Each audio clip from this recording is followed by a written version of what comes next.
This is mad being here. In fact, I'll give you a great fact.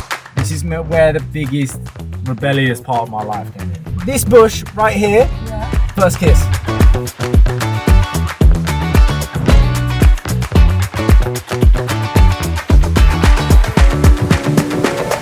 Hello from Hertfordshire. Right now, I'm heading to where some of Hollywood's biggest blockbusters were shot to collect our first guest in a brand new series of Show on the Road. God, I forgot what it feels like to hit potholes in this car. He was born in Hollywood, but Elstree Studios is another significant place in the story of Roman Kemp. As he embarks on a new chapter in life, we're going for a ride with Roman to explore his past, his present state of mind, and his future. I would bet any radio personality in the world that says they are 100% who they are. This is where the newspapers have a great day, because they go, Roman Kemp leaves radio, loses his mind and follows UFOs. Brought to you by Autotrader, the UK's largest automotive platform. This is Show on the Road, where I take celebs on a whistle-stop tour of the places which helped shape them and discover the actual real roads to their success. I'm Alex Legouix, and in this episode, I'm driving a Vauxhall Corsa. Anyway, I've arrived at Elstree, and there's Roman. Come in. Whoa, this is cool. Blast from the past? This is wild. It's so old. It smells old. Smelled? What do you mean? Maybe These are a good car. This brings back so many memories already. Did you actually pass in? I passed in a Vauxhall Corsa. It was the first car that I bought. This is very nice. Thank you so much. I'm very, very grateful for this opportunity. Thank you for joining us. Of course. Let's get going. Let's go. Right. Okay, so Yes. Elstree Studios, tell me.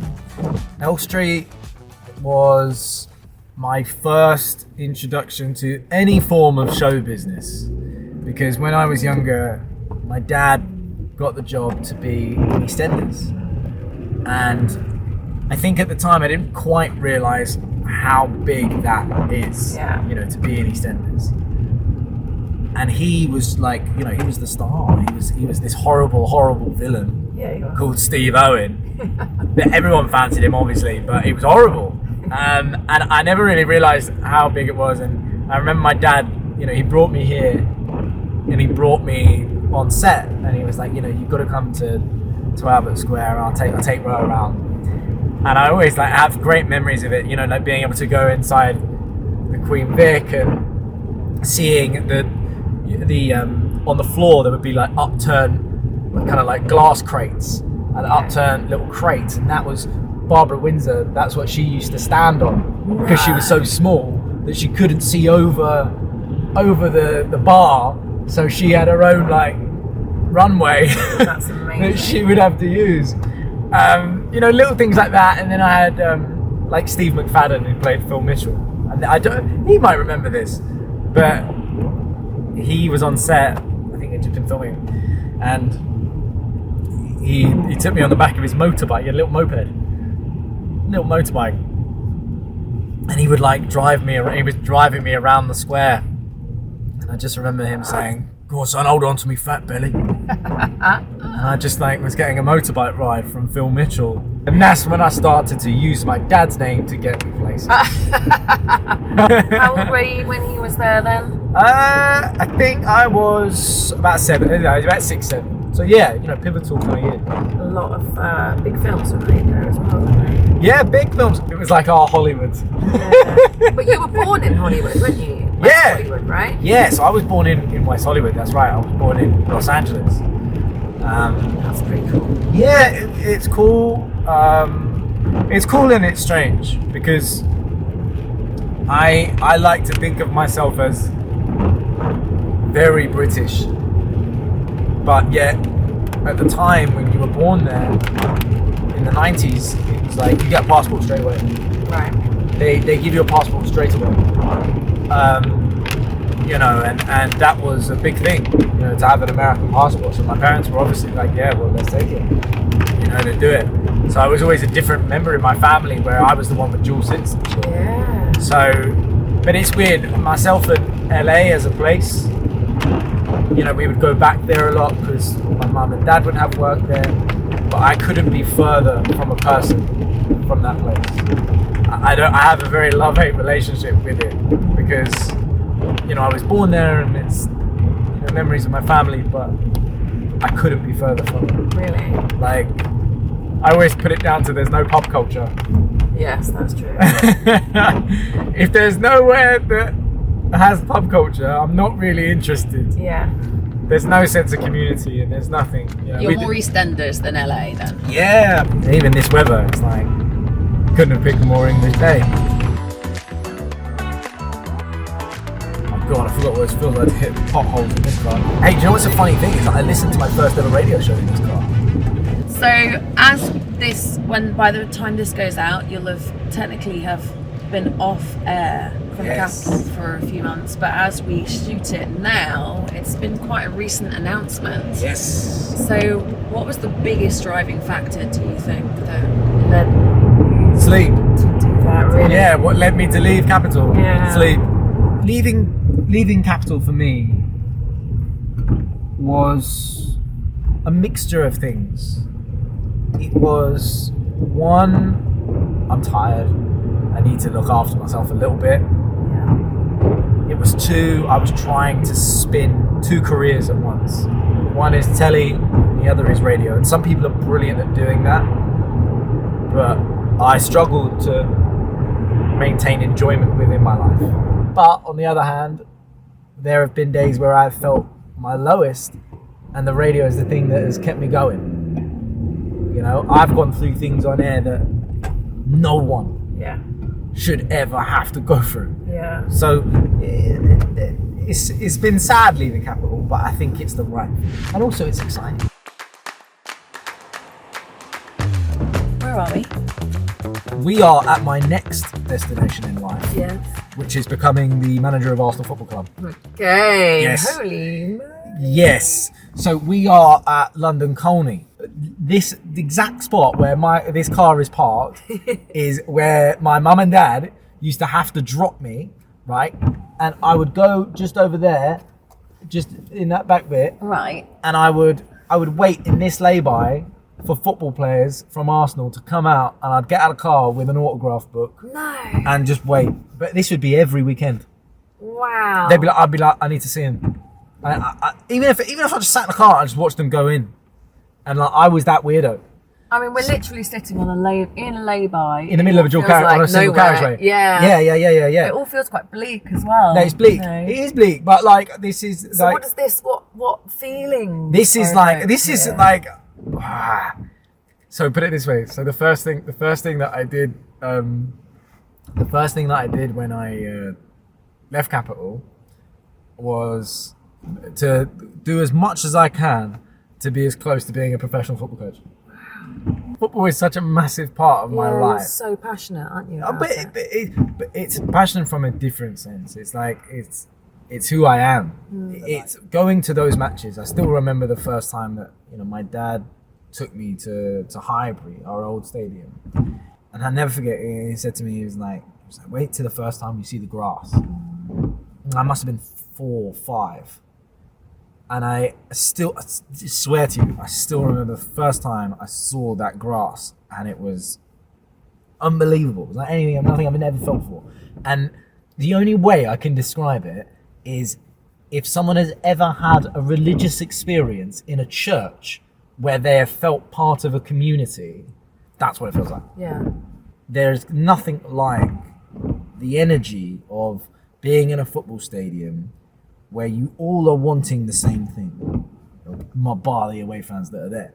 But that energy that is there and that sense of community, as I say, I felt every time I went to an Arsenal game with my dad, I'd be holding his hand and holding on, as we walk past that smell of fried onions and all that type of stuff. But I'd be holding on, but I'd still be safe because I was with my people. if that makes sense. And you know, and then you've got the stars of this thing that you love, and you know, that's why I wanted to come. I wanted to see them, and and be a part of it. And I still now, like, you know, I get, if I meet a footballer, I'm like, hi. Yeah. Starstruck. Yeah, which is weird. Do you remember any particular moments that happened here for you? In terms of here, I remember meeting David Seaman out here.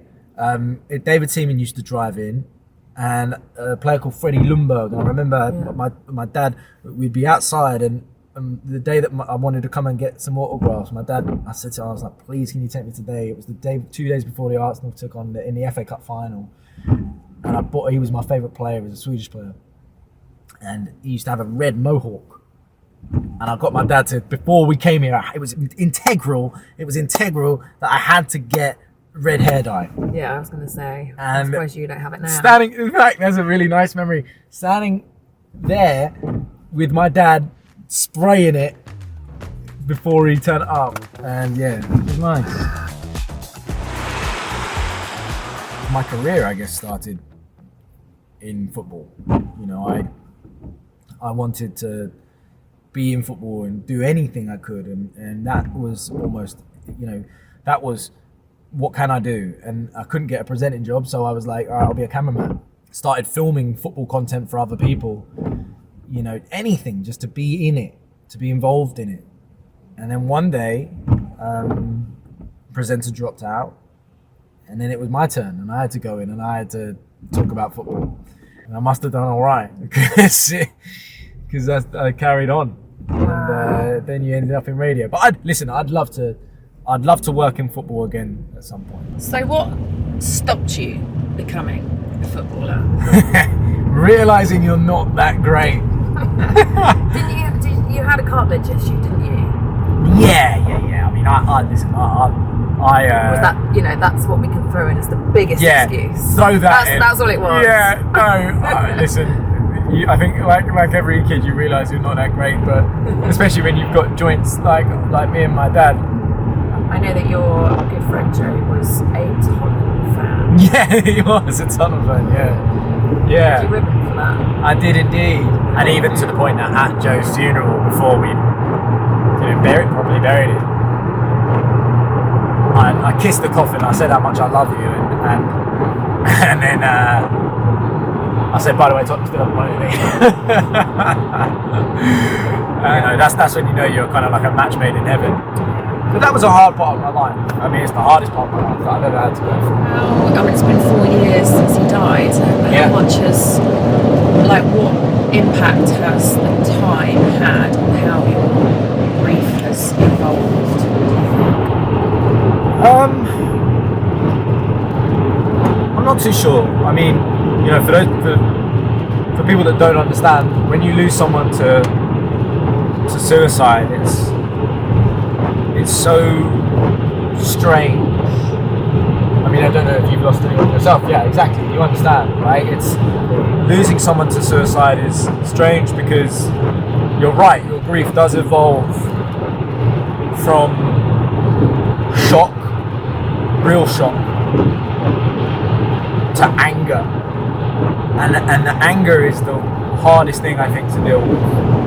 It's the strongest emotion. It's the strongest one, and it's one that I didn't know how to get rid of, because here's someone that I spent my life with. You know, Joe was the first person I met when I arrived at Capital, was my best friend, my producer, like, you know, beyond work colleague. Like, we're here every day. He was like my boyfriend. Do you know what I mean? Like, you know, we were together non-stop. And, you know, I had girlfriends that would say Joe was more like the partner in the relationship. And here's someone that you've spent all that time with, seemingly living a different life to the one that you were told, right in front of you. And I never forget that moment when I was told that, you know, I was on air when it was all kind of unfolding because he just hadn't turned up for work. And when I found out he had died, it was, I found out he was dead at, around 8:30, so we were mid during the show. And in my head it was every scenario possible of how he could have died. And I remember calling my mum, and I remember hearing my mum just scream. Because weirdly, me, my mum and him and my dad had all been for dinner 2 nights before. And just hearing my mum scream and say to me, what's happened? I just said, I don't know. Some accident. But then at around 11 a.m, I then found out that it was suicide.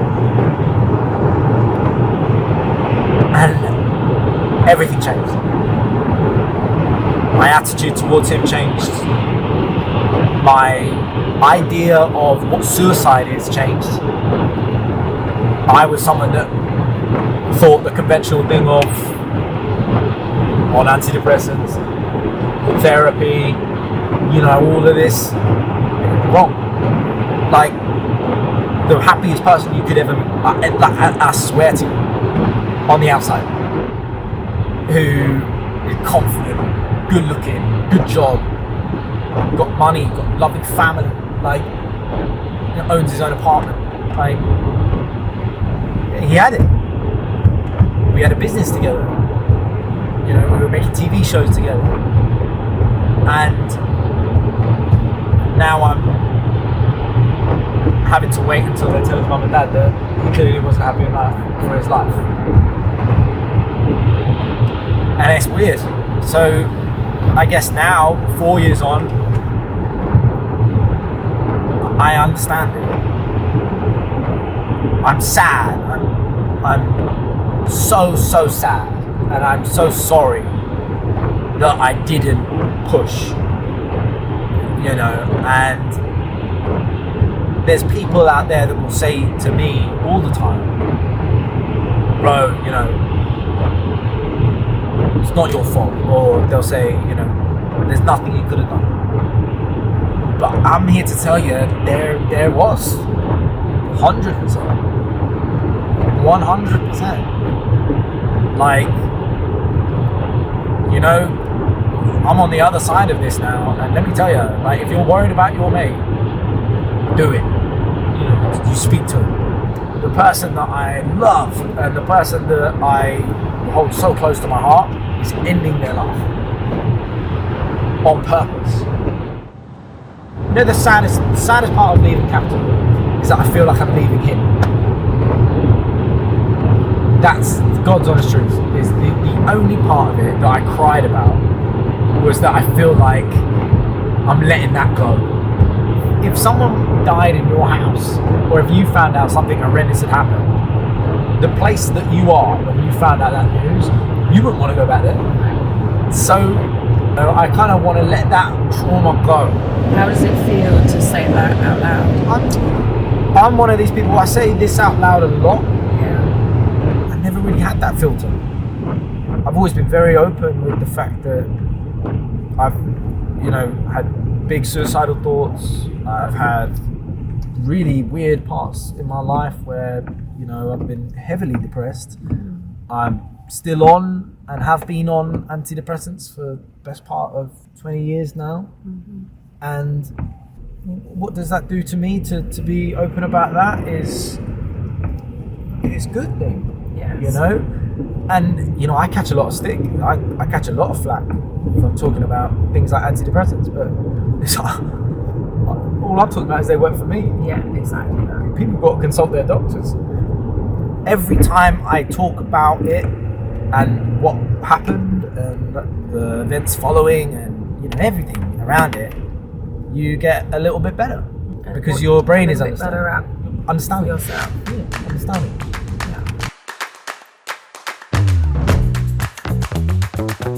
Hey, do you want one of my favourite car snacks? Yes, This is the fizzy pigtail. Oh, thank you. Now, they aren't the Percy pig. They're the fizzy version. Oh. Lovely hill start. Oh, lovely hill start. Go on. There we go. Go on. Right. Sorry, but we've got to film a random mid-roll section. Do you want me to do the just you fix the auto auto. cue? Yeah, There you go. fix the auto cue. And action. Thanks, buddy. Right, back to Roman's story in just a moment, but I wanted to let you know that he actually owned a black Vauxhall Corsa, like this one, in 2010, Yeah, like that. when it was like the 4th most sold new car in the UK. Now this one's done 79,000 miles, but oddly, black 2010 Corsas for sale on Auto Trader have, on average, been driven 8,000 miles further than blue ones. We got this one from Veritas in Hanwell, which is a short drive from where we are today. So it's certainly his favourite car, and you can find your favourite car on Auto Trader. Thousands of vehicles to choose from on there and various ways to pay. Download the Auto Trader app or head to autotrader.co.uk to get your very own show on the road. Yeah. Probably don't do that whilst you're driving. No, don't do that. No. In a safe place. Yeah, in a safe space.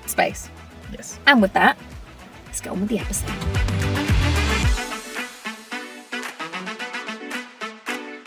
This is mad being here. Tell me, where are we? We are at York House School, Yes, we are. What which is this? a wonderful boys' school. You know, you're looking at it on a day where this just reminds me of having to do flipping cross-country runs. But, you know. Yeah, so we can obviously see the fields around us. Yeah, I learned how to play sport on this field. I learned who I am here. How old were you here then? So this is my prep school. So really formative years then. Yeah. 7 till 13.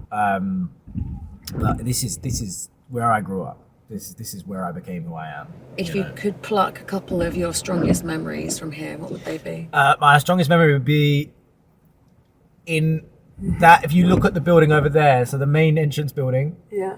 So the second set of windows. Yeah. There's right in that first floor. Yeah. The last 3 windows on the right. Yeah. That was my old classroom. That's amazing. I that love was- the fact that we can actually look in. Yeah, that's big my old white classroom. windows. That's my old classroom, and I remember specifically us all thinking one day, how can we get out of the lesson? And that was to super glue our hands together Okay. to the point of like a couple of them had to get like surgically, not like terribly, but like I had to go to the hospital to get the hands off, right?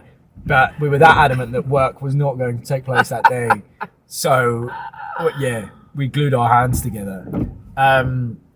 So yeah, this school means a lot, and like even those middle windows, that's where on the first floor, the middle window, that was the headmaster's office, and his name was Mr. Moore. How often did you spend in there? Not a lot. I wasn't a bad kid because I could talk my way out of it. I was going to say, weren't you quite cheeky? Didn't you do lots of impressions and stuff? Yeah, like I would do, like my teachers there would all be like, teachers would ask me to do impressions of the other teachers. Oh wow. Okay. Do you know what I mean? Yes. Like because they want to rinse found each it hilarious. other. Yeah. And they'd be like, "You don't have to do any work if you do the impression." Okay, so give me some. It's kind of like there was my geography teacher. My geography teacher was like this man called Mr. Turnbull, and he was quite a tall guy. He'd walk into the room and like he'd be silent. And I had this thing where his whole body would be, chest out. His whole body led with his body led with his chest. Yeah. And then he'd bring his hands out and he'd kind of be up here. But he quite tough guy. But like if you were caught looking out the window, he'd go, "There's a queen outside, son. She out there." Head down. Like that, scary. but he would. There were scary characters here, but they made me who I am. The friends that I made at this school are the friends that I have now, and that's what's weird. Put it this way, right? I play in a 7-a-side football team. I'm 31 years old. I play in a 7-a-side football team that is filled with boys that I used to play on that field with. Wow, that's nice. That's proper friendship. That's proper. That's like, they're your mates. they're the ones that they don't care what you do. Yeah. They don't care who you've met. Like, it is not that. They are my brothers, you know, and that they are my friends. But, you know, when I arrived to this school, this was the first place, funnily enough, this was the first place that I arrived to as Martin Kemp's kid. Oh, interesting. Oh, yeah, it's okay. And how was that received? Not well. No. Not well. You know, like your headmaster was Mr. Moore. He was very firm guy. But, you know, when he sat down at the dinner table, if you were the table that he chose to sit on, you'd have to make sure the salt and pepper were on the right-hand side for him. You'd have to make sure that the knife and fork were placed out ready for him. You'd grab his water cup straight away. Someone else would be pouring the water. You know, very like regimented, almost army. Yeah. You know, and it was a private school. You know, nothing bad though, but like just it was a school where you learn respect. Manners. That's it. And I forgot every single one of them. That looks great. It's beautiful. Isn't it beautiful? Really is. You look at it and you go, wow. Yeah. That's a Hogwarts school. That. Yeah, it is. It's a proper Did you have Hogwarts a school. Hogwarts outfit? Uniform. The blazers are purple blazers. Oh, nice. Purple blazers. Oh yes, the purple. There we are. It's got a big See, old now purple it says a sign leading out prep front. school, a leading prep for girls and boys. But it was just boys when I was a kid. That would have been different, wouldn't it? Oh, wow. So from there, then to Berkhamsted? Yeah, I went to Berkhamsted. Yeah. Berkhamsted. Another very privileged private school. Yeah, well, a lot of people from there went on to Yeah. be, you know, Now one of the most famous figures, people didn't in the world, KSI. they? Wow. You know, he is the most famous person on the internet. Yes. You know, and he is a person that I sat next to in school. Oh, for real? Yeah. So there were people even in your year that... Yeah, like 4 or 5 people Really? like now that are like in telly, film, What was it about that school? music. I don't know. I really don't know, but specifically that year. But you know, that school was really nice because when I went to secondary school, that was when I think I realised that how important being personable is. You know, the only subjects that I ever did well in are ones that I could express myself in, and I was taught that at that school. You know, like drama and like RE being one, because you know it's a subject that you can argue both sides. Yeah. And the importance of respecting someone else's argument. Yeah, okay, that's interesting. And proper life skills then. Yeah. Actual useful life skills. Yeah. And so it was around that time then, I guess, while you were, or the start of Berkhamsted, that you signed a record deal, didn't you? Yeah. 15? I was still doing my GCSEs. Which led to me kind of not doing a lot of my GCSEs. Yeah, I'm sure. Which I shouldn't have done. But, So how on earth did that, how was that a thing? that came about. I had like a Saturday job, basically, at a management company that then kind of bled into me being around those people, and then them saying, "Oh well, can you play an instrument?" and me saying, "Yes, I can play guitar. I can play." My dad used to teach me to play bass guitar. Then they said, "Well, what if we've got a couple of projects and all this type of stuff? Like, would you want to be a part of it? Would you want to, you know, be in on songwriting sessions? Would you want to be in on playing live? Would you want to be in sessioning and all this type of stuff?" And I said, "Yeah, let's do it." And you know, I signed that record deal, which was, you know, like it's kind of like what's known as a 360 deal. So basically, you're just a record label's bitch, for a bad phrase. And I learned a lot. You know, I learned that it's really vicious. It's really not very nice, and it's not for me. You know, that is not a part of my life that I would ever want back. Really? What made it so vicious? You're young. You all of a sudden have exposure to money, responsibility, drugs, exposure to unfair treatment. you know, there's a lot there that isn't great. No. You know, which is one of the reasons I think, you know, when it comes to interviewing artists, I like to think that they see that I respect them and their craft, because I've seen that side of it, and I know it can be horrible and cutthroat, and your dream can be shattered within a second. I've seen it with so many people. Isn't that interesting as well? Or for me, it's interesting because you've essentially had a golden ticket Yeah, I threw it away. and went, yeah, it's not for me. Yeah, and I remember that conversation with my mum and dad. Yeah, like that. You know, and them saying, "You want to end it?" And I went, "Yeah, I want to end it." And they said, "Okay." You know, and it was weird because things were weirdly going to take off, and I was going to be in a band and all this stuff, and like, you know, it was going to be this whole different life path for me.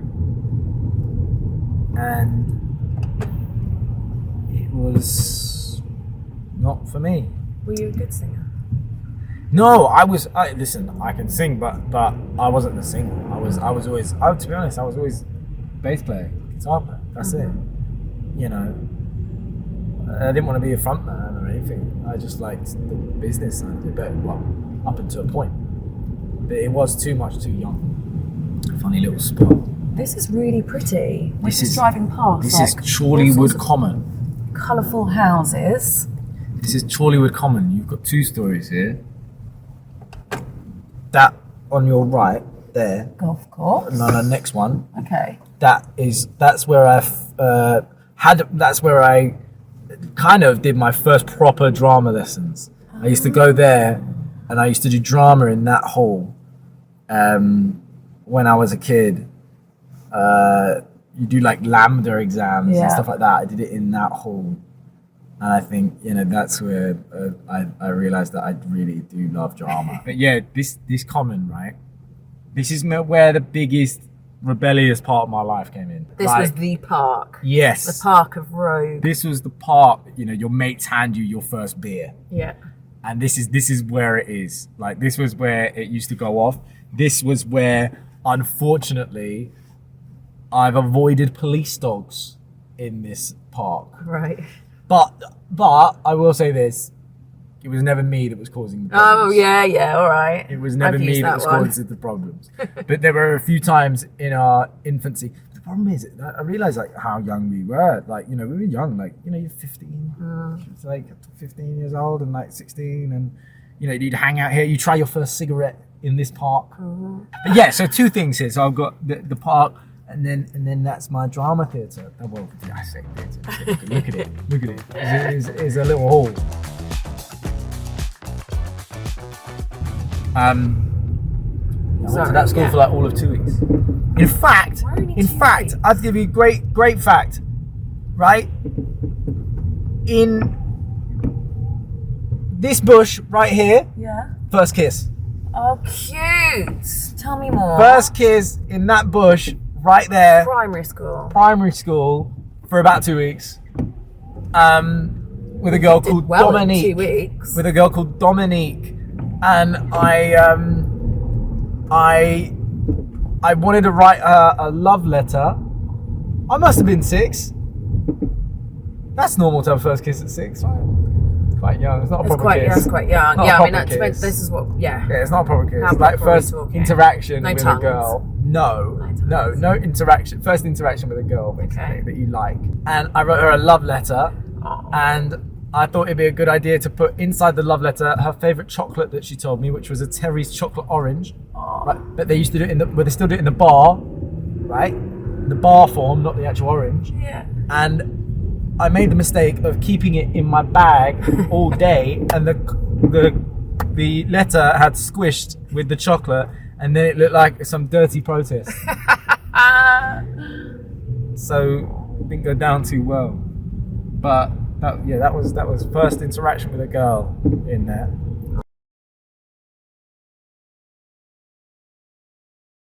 How bad is that junction, by the way? Yeah, awful. That's a bad junction in an old school Corsa. In an old school Corsa. And when you first pass your test. Yeah. Yeah, that's a minging one. Boy racer in your Corsa. Yeah, man.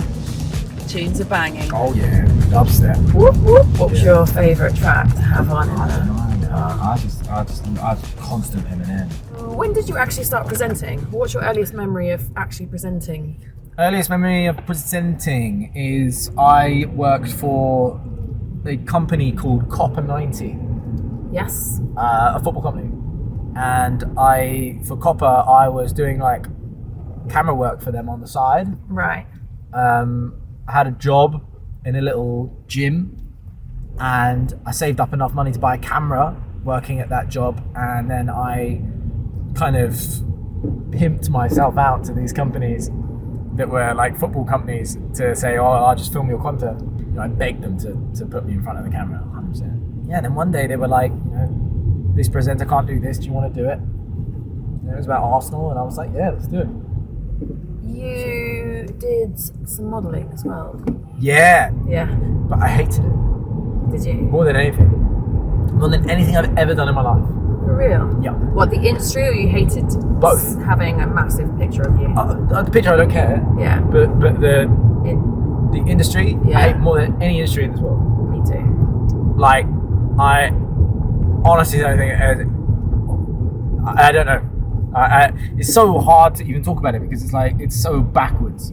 Like, in my opinion, they talk about creativity, but yeah, there's so much despair there. So yeah, I kind of quit the modelling thing and knocked it on the head and got a job at a gym, and that gym is just here. And what is that gym called? Gym is called William Penn Leisure Centre. So I mean, technically it's a leisure centre. The William Penn Leisure Centre, it's rustic. Yeah, let's go with In that. fact, if you pull up in this bit here, we can look at it.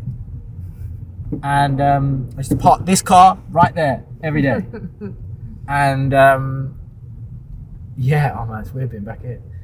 And yeah, I did that, and they go, yeah, you can do some training and you can train clients. I was like, great.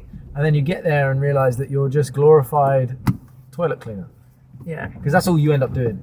All I ended up doing in that building was cleaning toilets. And every now and again, I would come to this very car park, maybe in this exact space, Question your life and question my choices. And question my choices. You know what I would do? I would arrive here at 5:30 in the morning, and it'd be freezing, and look over at the elderly people gathered outside waiting for me to open the door at 6 a.m. and just sit here and questioning my life choice.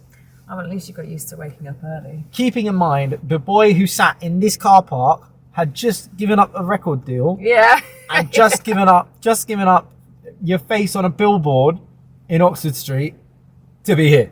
And how long did that last? That lasted a year. Okay.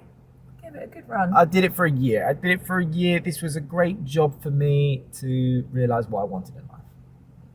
This job, I had to do this job because, as I say, it gave me an idea of where I want to be Yeah. and what I like.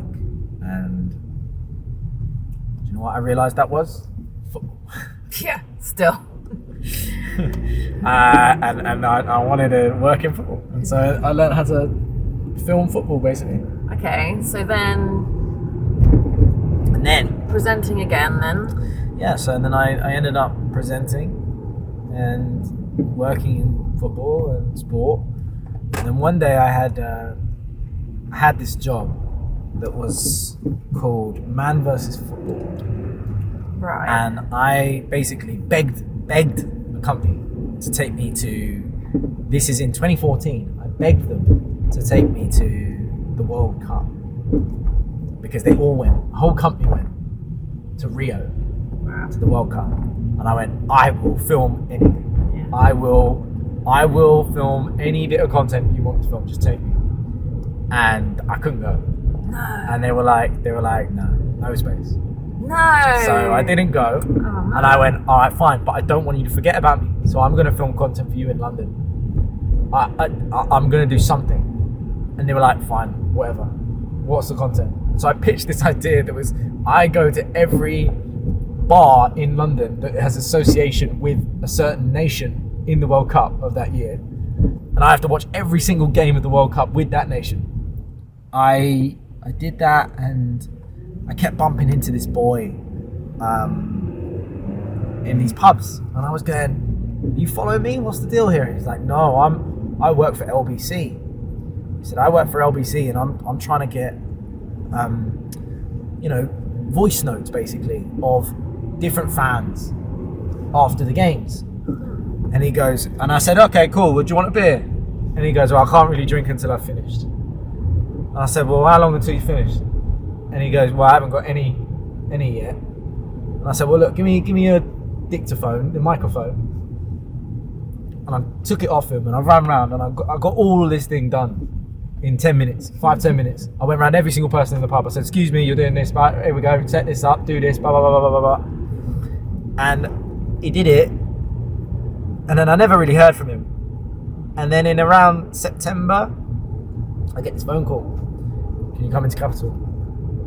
Can you come into Capital? Can you, have a chat?" I was like, "Yeah, all right, weird." So I go in thinking, what's this that they want me to do?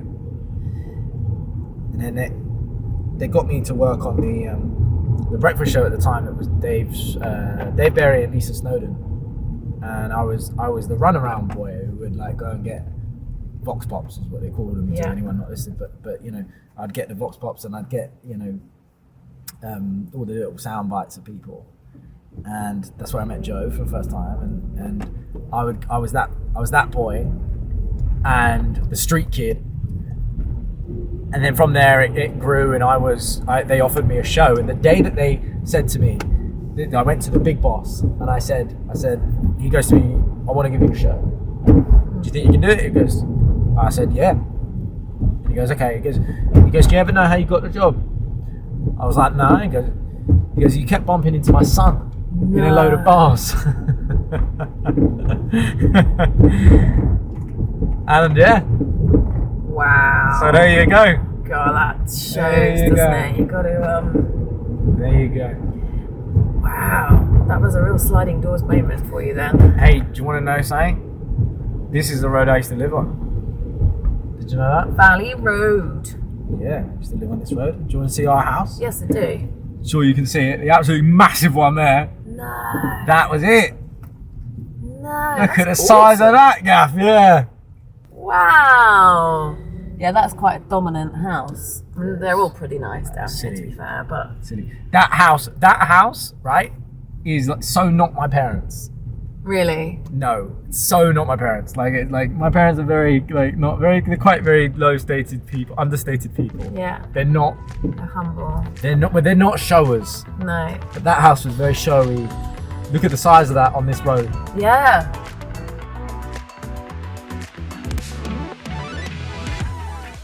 Where are we in the world then? This is Rickmansworth. Okay. Again. Yeah, So this is Rickmansworth in Hertfordshire. Yeah. So, at this very point, right here, is where I saw my first UFO. Okay. No banner. Tell. So, I was right here in the car. I remember, it's so clear. I remember I was right here in the car. I had one of my friends in the car as well. And it had just snowed. But it was really gone. And you know when it snows and then all of a sudden it goes super clear. The sky is so clear, just blue. Mm-hmm. And I looked just above that tree, and in the distance, just above that tree, but like clear enough, like pretty close, was an upside down dome like that. No. Massive, huge. And then just gone. When I tell you, all of my mates kill me for it. But I saw it. So did my friend.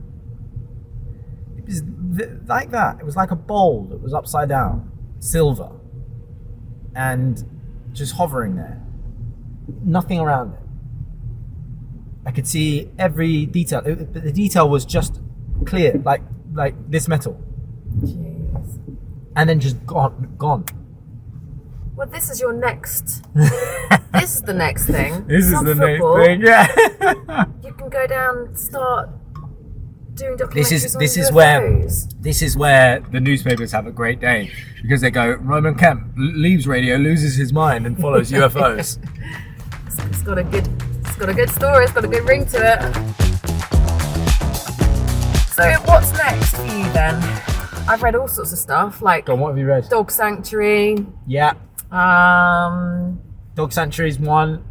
Celebrity Big Film Brother. directing. Film Big director. Brother, yeah. Run away to a House cult. husband. House husband, run away to a cult. Yeah. Okay, that sounds good. The latter is more likely. The cult. Yeah. Okay. No, I you know what?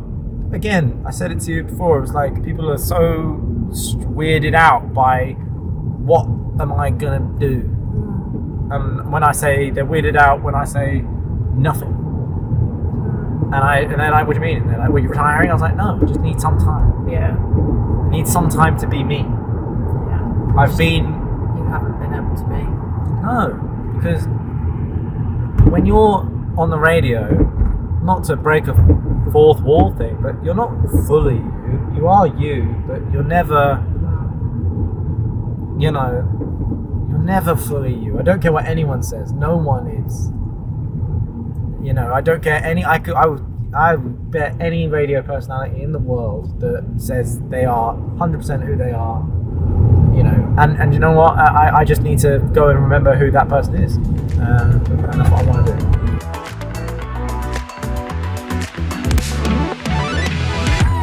So here we are, This is me. Rickmansworth Station. Rickmansworth Station. This is where my mum used to drop me